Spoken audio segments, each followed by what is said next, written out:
నమస్తే. ప్రస్తుతం మనతో పాటు సీనియర్ జర్నలిస్ట్ భరద్వాజ్ ఉన్నారు. ఆయనతో మాట్లాడదాం. నమస్తే సార్. నమస్తే. సార్ మీరు చెప్పండి. ఈ రోజు 'Arjun son of Vyjayanthi' movie release అయ్యింది. ఒక పక్క కళ్యాణ్ రామ్ చాలా రోజుల తర్వాత థియేటర్‌లో కనిపించారు. అంటే సిల్వర్ స్క్రీన్‌లో కనిపించారు.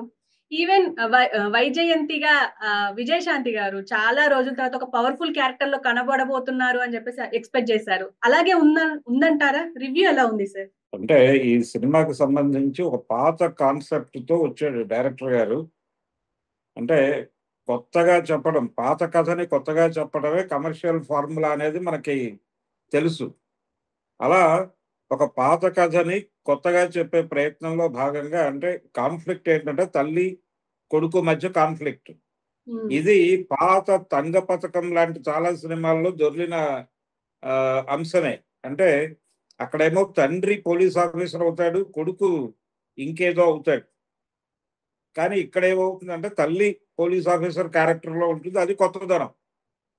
తల్లి పోలీస్ ఆఫీసరు అంటే చట్టాన్ని చట్ట పరిధిలో కాపాడాలి అనేటువంటి పరిస్థితుల్లో ఆవిడ ఉంటారు. చట్టాన్ని కాపాడటానికి అలాగే చట్ట వ్యతిరేకుల్ని శిక్షించడానికి ఎంతకైనా తెగించాలి అన్న పద్ధతిలో ఆవిడ వ్యవహరిస్తుంది. చాలా అగ్రెసివ్ గా ఉంటుంది. అంటే చట్ట పరిరక్షణ కోసం ఏం చేయటానికైనా సిద్ధపడే క్యారెక్టర్ వైజయంతి క్యారెక్టర్. ఇది కర్తవ్యం నుంచి తీసుకుని దానికి చట్టాన్ని చేతిలోకి తీసుకునేటువంటి కొడుకు పాత్ర. అంటే చాలా సందర్భాల్లో చట్టం న్యాయం చేయలేనటువంటి సందర్భాలు కొన్ని ఉంటాయి. అలాంటి సందర్భాల్లో కొంతమంది వ్యక్తులు ఎంటర్ అయ్యి వాళ్ళు న్యాయం చేసేస్తారు. అంటే కోర్టుకు వెళ్ళలేని లేకపోతే చట్టం దృష్టికి తీసుకురాలేని పరిస్థితుల్లో కొంతమంది ఇప్పుడు మనం బయట ప్రైవేట్ గూండాలు, రౌడీలు, దాదాలు అని చెప్పుకునేటువంటి వాళ్ళందరూ ఎంటర్ అయ్యేది ఇక్కడే. చట్టం ప్రవేశించలేని ప్రాంతాల్లో న్యాయం చేయటానికి కోసమే మేము ఉన్నాం అని చెప్పి ఉదాహరణకి నాయకుడు అనే సినిమాలో కమల్ హాసన్ చేసేది అదే. అంటే చట్టం ఎవరికైతే ఉపయోగపడదో, చట్టం వలన ఎవరికైతే న్యాయం జరగదో, చట్టాన్ని ఎవరైతే అంటే డబ్బులున్న వాళ్ళు కొనేసి చట్టాన్ని డబ్బులు లేని వాళ్ళకి అన్యాయం చేస్తున్న సందర్భంలో ఈ పేదవాళ్ల తరఫున గొంతు విప్పి ఎవరైతే చట్టాన్ని కొనుగోలు చేస్తున్నారో వాళ్ళ తాట తీసేటువంటి ఒక క్యారెక్టర్ ఉంటుంది. ఆ క్యారెక్టర్లోకి కొడుకు పాత్రను ప్రవేశపెట్టి అవతలేమో చట్టాన్ని రక్షించడం కోసం ఏం చేయడానికైనా సిద్ధపడే తల్లి, ఇక్కడేమో న్యాయం జరగడానికి చట్టాన్ని అతిక్రమించైనా సరే పని చేయడానికి సిద్ధపడిపోయే కొడుకు. ఈ రెండు పాత్రల మధ్య ఒక కాన్ఫ్లిక్ట్ క్రియేట్ చేస్తుంది. నిజానికి జనతా గ్యారేజ్ సినిమాలో ఎన్టీఆర్ క్యారెక్టర్ అదే, మోహన్ లాల్ క్యారెక్టర్. అలాంటి క్యారెక్టర్ను ఒకటి డిజైన్ చేసి ఆ క్యారెక్టర్కి పోలీస్ ఆఫీసర్కి మధ్యలో కాన్ఫ్లిక్టు. ఇక్కడ ఏంటంటే ఆ పోలీస్ ఆఫీసర్ తల్లి అవుతుంది, ఈ దాదాగిరి చేసేటువంటి వ్యక్తి కొడుకు అవుతాడు. వీళ్ళిద్దరి మధ్య కాన్ఫ్లిక్ట్ని డెవలప్ చేయడం ద్వారా ఆడియన్స్ని థియేటర్లో ఎంగేజ్ చేయొచ్చు, కూర్చోబెట్టచ్చు అనుకున్న డైరెక్టర్ గారు.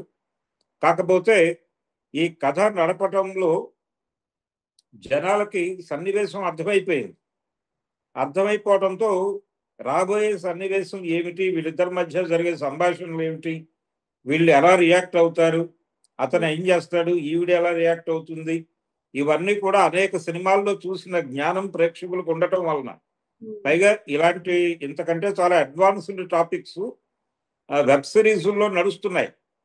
ఇప్పటికీ ఒక 40 ఏళ్ల క్రితం 50 ఏళ్ల క్రితం కథలు తీసుకుని ఆ పాత సినిమాల్లో దొరికిన క్యారెక్టర్లను తీసుకొచ్చి వాటి మధ్య ఒక కాన్ఫ్లిక్ట్ ఉందని తాము భ్రమపడి ప్రపంచాన్ని భ్రమలో ముంచెత్తుదామని చెప్పి ఇలాంటి కథలు డిజైన్ చేసుకున్నారు. దాంతో థియేటర్లో కూర్చున్నటువంటి ప్రేక్షకులకి చిరాకు తప్ప ఎక్కడా కూడా కొత్తదనం కనిపించలేదు. అలాగే థ్రిల్ కూడా కనిపించలేదు. థ్రిల్ కనిపించకపోవడానికి లేదు ఇంకే విధంగానైనా ఎంగేజ్ అవుతారా అంటే ఆ హీరోయిన్ క్యారెక్టరు హీరోకి లింక్ చేసేటువంటి సందర్భం, వాళ్ళ మధ్య కెమిస్ట్రీ అది కూడా ప్రాపర్గా వర్కౌట్ అవ్వక ఫైనల్గా ఆడియన్స్కి ఏ రకమైనటువంటి సాటిస్ఫాక్షన్ దక్కని పరిస్థితుల్లో ఈ సినిమా థియేటర్ నుంచి ఆడియన్స్ బయటకు వస్తారు. కానీ ఈ సినిమా ప్రమోషనల్ వ్యవహారంలో ఎన్టీఆర్ చాలా బలంగా చెప్పాడు ఒక మాట. ఈ సినిమా నేను చూసి మాట్లాడుతున్నాను, చాలా ఎమోషనలైజ్ అయ్యి మాట్లాడుతున్నాను. కాలర్ ఎత్తుకునే సినిమా అవుతుంది కళ్యాణ్ రామ్కి, మా అన్నకి అని చెప్పాడు ఆయన. అని కాలర్ ఎత్తు అన్నా అన్నాడు, కాలర్ తనే వెళ్ళి ఎత్తాడు. ఈ హడావిడి అంతా చూసి జనాలు ఏదో ఉంటుంది అనుకుని థియేటర్ల వైపు పరుగులు పెట్టారు. ఈరోజు థియేటర్లు కలకళ్ళాడినాయి అన్ని చోట్ల. కానీ థియేటర్ లోపలికి వెళ్ళినటువంటి ప్రేక్షకులకి ఏ రకమైన కొత్త అనుభూతిని ఇవ్వలేకపోయారు. అంటే కథలు సమాజం నుంచి తయారవ్వాలి, సమాజం నుంచి తయారవ్వాల్సిన కథలు సినిమాల్లో నుంచి తయారు చేస్తున్నారు వీళ్ళు. ఆల్రెడీ జనాలు చూసేసి హిట్ చేసేసినటువంటి సినిమాల్లో నుంచి కొన్ని సక్సెస్ఫుల్ పాత్రలను తీసుకొచ్చి వాటిని ఒక చోట అసెంబుల్ చేసి వాటి మధ్య ఒక రొటీన్ కాన్ఫ్లిక్ట్ అల్లి దీని మీద కథ సినిమా తీసేస్తే జనం చూసేస్తారు అనేటువంటి భ్రమకి గురవుతున్నారు. ఆ భ్రమలో భాగంగా వచ్చినటువంటి సినిమానే ఇది అర్జున్ సన్ ఆఫ్ వైజయంతి అనే సినిమా. వైజయంతి అనేటువంటి ఒక పాత సక్సెస్ఫుల్ క్యారెక్టర్కి ఒక నాయకుడిలో కమల్ హాసన్ లాంటి అభిప్రాయం, లేకపోతే జనతా గ్యారేజ్లో మోహన్ లాల్ లాంటి అభిప్రాయాలు ఉన్నటువంటి ఒక కుర్రోడికి కాన్ఫ్లిక్ట్ పెట్టి ఆ కుర్రోడిని ఈవిడికి కొడుకుగా మార్చేస్తే నిజంగానే ఈ చట్టం మీద కొడుకుకి గౌరవం తీసుకురావడానికి, అలాగే చట్టం చేయలేని పనులు చేస్తున్నందుకు కొడుకుని అప్రిషియేట్ చేయాలి, ఆ పద్ధతిని కూడా మనం అంగీకరించాలి అని ఆవిడ అనుకుంటుందా అని జనాలు ఉత్కంఠతో చూస్తారు అని డైరెక్టర్ గారు అనుకున్నాడు. కానీ దీన్ని మించిన ఇంకో గొడవ జరుగుతుంది సమాజంలో.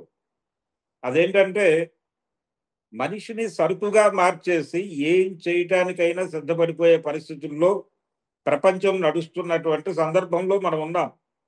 కాబట్టి ఇక్కడ కోర్టుకు వెళ్ళినా లేకపోతే పోలీస్ స్టేషన్లలో కానీ ఎక్కడైనా సరే న్యాయం కూడా సరుకుగా మారిపోయినటువంటి ప్రపంచంలో మనం నడుస్తున్నాం.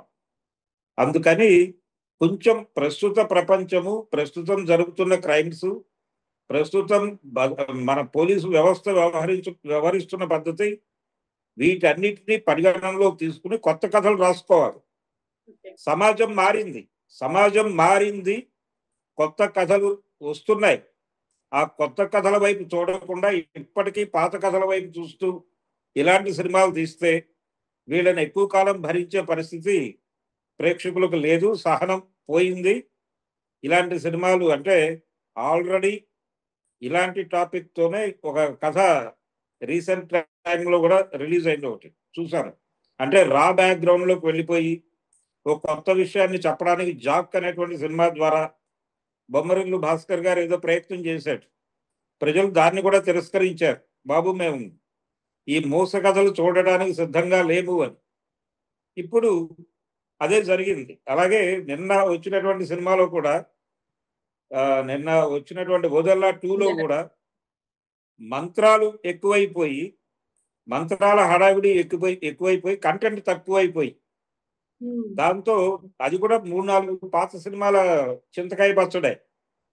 కాబట్టి ఇలాంటి పాత దినుసుల కొత్త పచ్చడులను చూడటానికో తినటానికో ప్రజలు సిద్ధంగా లేరు. సమాజం మారింది, వైరుధ్యాలు మారాయి, ప్రజల జీవితాల్లోకి కొత్త సమస్యలు వచ్చాయి.